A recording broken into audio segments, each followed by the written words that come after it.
sejahtera untuk kita semua. Perkenalkan, nama saya Desi Fatmawati Napitu dengan teman saya Kendi Tampu Bolon dan Dwi Rahma.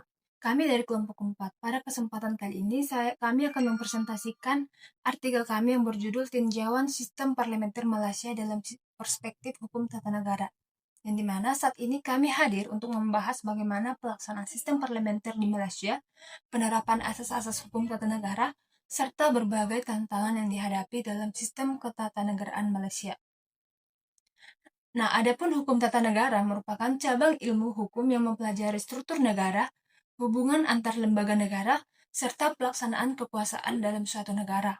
Setiap negara memiliki sistem pemerintahan yang berbeda sesuai dengan kondisi sejarah, sosial, dan politiknya. Salah satu sistem pemerintahan yang banyak digunakan oleh negara demokrasi adalah sistem parlementer. Malaysia menjadi salah satu negara yang menarik untuk dikaji karena menerapkan sistem parlementer dengan bentuk negara federal dan monarki konstitusional. Dalam sistem ini terdapat pembagian kekuasaan antara pemerintah pusat dan negara, bagiannya serta adanya pemisahan antara kepala negara dan kepala pemerintahan.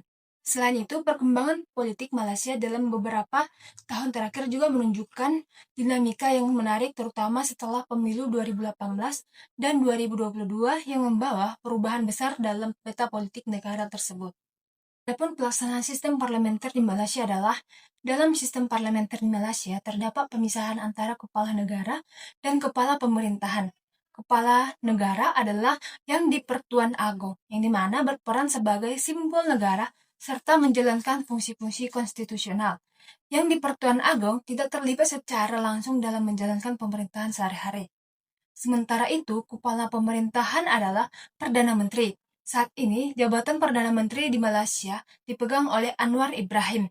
Perdana Menteri dipilih berdasarkan dukungan mayoritas anggota Dewan Rakyat dan bertanggung jawab kepada parlemen.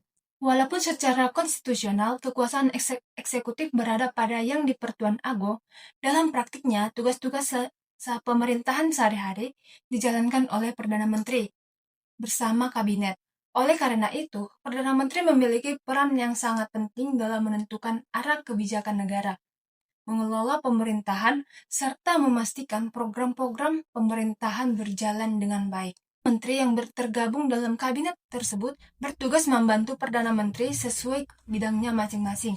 Misalnya, Menteri Keuangan bertanggung jawab mengelola keuangan negara, Menteri Pendidikan mengurus kebijakan pendidikan, dan menteri lainnya menjalankan tugasnya sesuai kementerian yang dipimpinnya. Dengan demikian, yang di Pertuan Agong berperan sebagai kepala negara, sedangkan Perdana Menteri dan para menteri menjadi pihak yang menjalankan roda pemerintahan sehari-hari. Sistem ini menunjukkan adanya kerjasama antara kepala negara, kepala pemerintahan, dan kabinet dalam penyelenggaraan negara.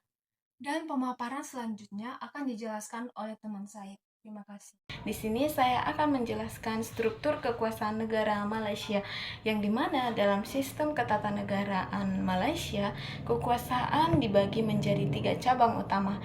Yang pertama yaitu kekuasaan eksekutif yang dijalankan oleh Perdana Menteri bersama kabinet.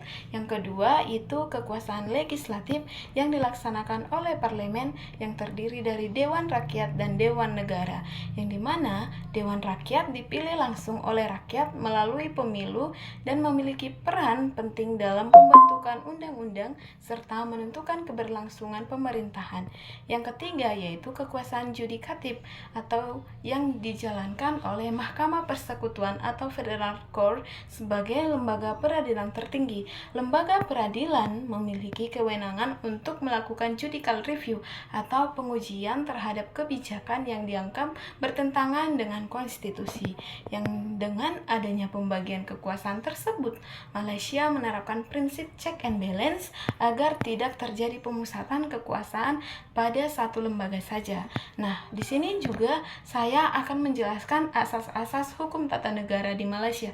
Selain menerapkan sistem pemerintahan parlementer, Malaysia juga menerapkan berbagai asas-asas hukum tata negara sebagai pedoman penyelenggaraan pemerintahannya, di mana yang pertama yaitu asas kepentingan umum. yaitu setiap kebijakan harus mengutamakan kepentingan masyarakatnya. Yang kedua yaitu asas kepastian hukum yang memastikan seluruh tindakan pemerintah dilakukan berdasarkan aturan hukum yang berlaku. Yang ketiga yaitu asas tidak menyalahgunakan wewenang. Asas ini diterapkan melalui mekanisme check and balance sehingga setiap lembaga dapat saling mengawasi.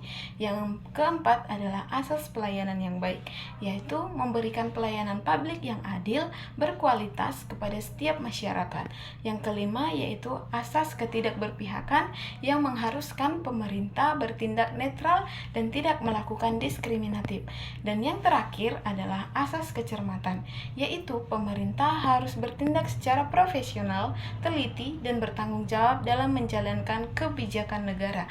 Nah, demikian penjelasan yang dapat saya sampaikan. Selanjutnya akan dijelaskan oleh rekan saya. Nah, selanjutnya itu ada materi tantangan sistem parlemen di Malaysia, yang dimana sistem parlemen di Malaysia ini sudah berjalan cukup baik, tapi terdapat beberapa tantangan dalam praktik ketatanegaraan, yang dimana yang pertama itu ada tantangan menjaga stabilan politik, yang dimana dinamika koalisi partai yang terus berubah pada tahun 2018 sampai 2022 terjadi perubahan besar dalam peta politik yang menyebabkan munculnya parlemen gantung dan proses pembentukan pemerintahan yang menjadi kompleks. Tantangan yang kedua itu adalah pemindahan anggota parlemen atau lebih dikenal dengan istilah lompat partai, mana fenomena dapat memengaruhi stabilitas pemerintahan karena berubah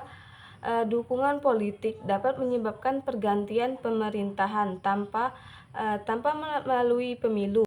Nah, yang terakhir itu ada tantangan keberagaman etnis dan agama di Malaysia, yang dimana Malaysia ini masyarakatnya yang terdiri dari berbagai kelompok etnis seperti Melayu, Tionghoa, dan India, yang dimana kondisi ini menuntut pemerintahan untuk mampu menciptakan kebijakan yang adil dan mampu menjaga persatuan nasional. Berdasarkan pembahasan yang telah dipaparkan tadi, dapat disimpulkan bahwa Malaysia merupakan negara yang menerapkan sistem parlemen dengan bentuk monarki konstitusional dan sistem federal, yang dimana sistem ini Perdana Menteri bertanggung jawab kepada parlemen, sedangkan Pertua negara berperan sebagai kepala negara.